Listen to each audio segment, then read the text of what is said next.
নমস্কার। আজকে সানডে।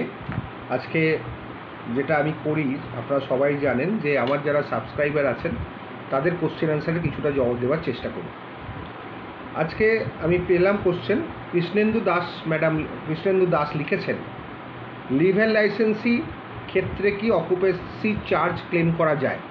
শুনুন, অকুপেশন চার্জ তখনই হয় যখন আপনি ধরুন মামলা করলেন এবং মামলা দীর্ঘদিন ধরে চলছে, আপনার লাইসেন্সি পজিশানে বসে আছে, আপনার এগ্রিমেন্টের ডেট পার হয়ে গেছে, তখন আপনি একটা ইন্টারিম অকুপেশন চার্জের অ্যাপ্লিকেশান করতেই পারেন।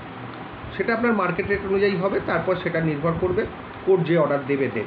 তবে আপনার আফটার ডিগ্রি হলে সেটা আরও ভালো হয়। আফটার ডিগ্রি যদি আপনার ধরুন লাইসেন্সি বা ডিফেন্ডেন্ট যদি অ্যাপিল করে, তাহলে সেখানে তো আপনি অকুপেশন চার্জ পেয়েই যাবেন।